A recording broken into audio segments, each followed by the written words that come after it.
Imagine spending your whole workday translating every conversation into a second language while also doing the job. That's what it's like being neurodivergent in a workplace built for someone else's brain. I'm the founder of CareerSeeker AI. I have ASD, so I'm not narrating this from research. I navigate it every day. In the next few minutes, I'll walk you through why work drains you faster than it drains your colleagues, the invisible pattern that pulls more onto your plate without anyone noticing, and the practical scripts that actually help, including how to ask for what you need without disclosing anything you don't want to. Let's get into it. Here's the part most workplaces miss. The job itself usually isn't the problem. The translation around it is. Roughly 15 to 20% of people are neurodivergent. That's 1 in 5 of your colleagues. But almost every workplace, the open plan office, the unwritten social rules, the back-to-back meeting culture, the assumption that everyone takes in information the same way, is built around a single template of how brains work. When the environment doesn't flex, the neurodivergent person does. There's a name for that flexing. It's called masking. Masking is forcing eye contact when it feels uncomfortable, laughing at jokes you don't find funny, pretending small talk energizes you, over-preparing for every meeting because you're afraid of looking scattered, sitting through sensory overload without saying a word. Most masking is invisible, to colleagues and often to the person doing it, but it's not free. Research published in the journal Autism links sustained masking to higher rates of anxiety, depression, and burnout. Every hour you spend performing neurotypicality is an hour you're not spending on the actual work. Over months and years, that compounds. So when a neurodivergent colleague finishes a normal 8-hour day and looks completely depleted, they didn't work 8 hours, they worked 16, one job on top of another, which sets up the pattern that almost nobody sees. Here's the pattern. It's subtle, it's almost never intentional, and it's why a lot of neurodivergent people end up carrying twice the load without anyone, including them, noticing it's happening.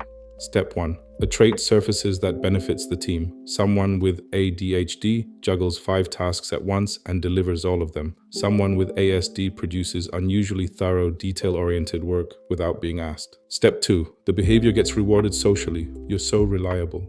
You're our go-to. I don't know what we'd do without you.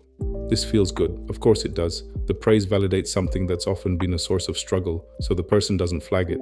Step 3. Expectations quietly increase. More tasks flow toward them. Deadlines tighten. They become the default for anything urgent or complex. Not because it's fair, but because it's convenient. Step 4. Pushing back gets harder. A lot of neurodivergent people struggle with boundary setting, especially when boundaries require navigating subtle social dynamics. Saying no feels risky, so they absorb more. Step 5. They hit a wall. The person who never says no eventually can't say yes anymore. By then, the pattern is so entrenched that stepping back feels like personal failure. Take Kate. She has ASD. She's methodical, deeply focused, and her brain processes every request as equally urgent. She literally cannot deprioritize. Her colleagues love her.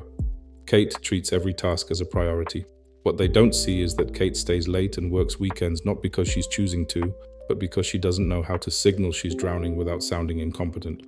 Or Kevin. He has ADHD. He's the office optimist, energetic, agreeable, always volunteering. His manager calls him a multitasker. The manager doesn't see that the multitasking is driven by a neurological need for stimulation, and the agreeableness comes partly from rejection sensitivity. Saying no feels physically uncomfortable. Both are valued, both are burning out, and the people around them have no idea. Which raises the question, how do you spot it in yourself before you hit the wall? A lot of neurodivergent burnout is silent because the person doesn't trust their own perception of distress. They've been told to just try harder so many times that they tune out their own signals. So here's a list, not a diagnostic checklist. I'm not a clinician. This isn't a diagnosis, but a list of patterns. If you recognize 3 or 4 of these, take it seriously. 1. You feel exhausted before the workday begins, not from poor sleep, from anticipating the effort of performing. 2. You've quietly stopped doing things you enjoy, hobbies, exercise, social plans with people you actually like. They've slipped out of your life one by one, and you can't pinpoint when. 3. You catch yourself saying it's fine reflexively when it isn't fine. 4. Physical things are showing up. Headaches, jaw clenching, stomach issues, worsening tics, more stimming. Your body is keeping a record your mind is trying to ignore. 5. A simple Slack message triggers anxiety. 6. You feel resentful toward colleagues and can't quite say why. 7. Sunday evenings have started feeling like a countdown. None of these are weakness. They're signals from a nervous system that's running on reserves.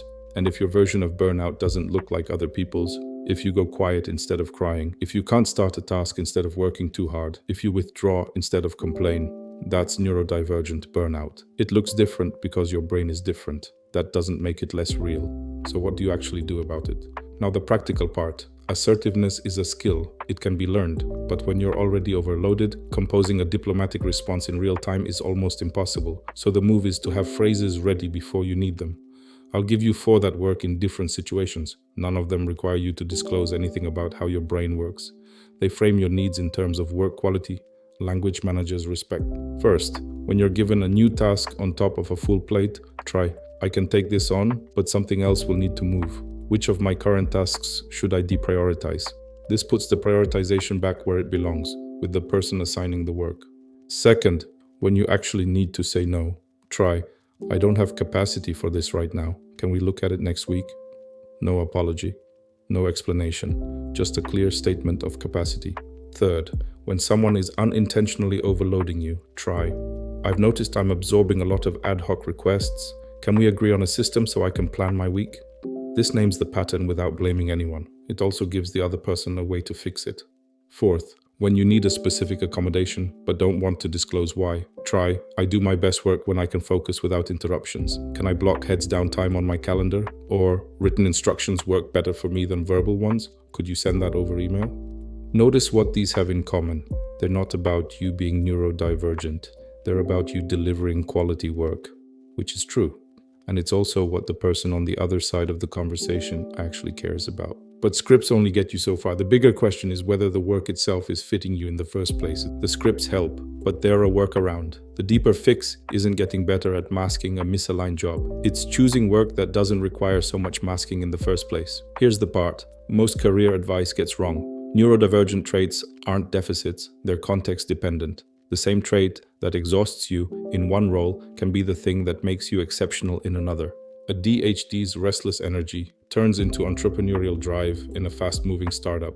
Autistic intensity turns into deep expertise in research or engineering. Dyslexic visual thinking turns into vision in design and architecture. The shift isn't fixing your brain, it's finding the environment that fits it. That's what I built CareerSeeker AI for. The quiz takes into account neurodivergent traits, ADHD, ASD, dyslexia, and other cognitive profiles when it's generating career suggestions. It treats neurodivergence as a real signal about fit, not a problem to work around. The career quiz takes about 10 minutes. There's no account, no email, no login. And one thing I want to be clear about, I'm not promising the quiz will diagnose anything or solve burnout. It won't.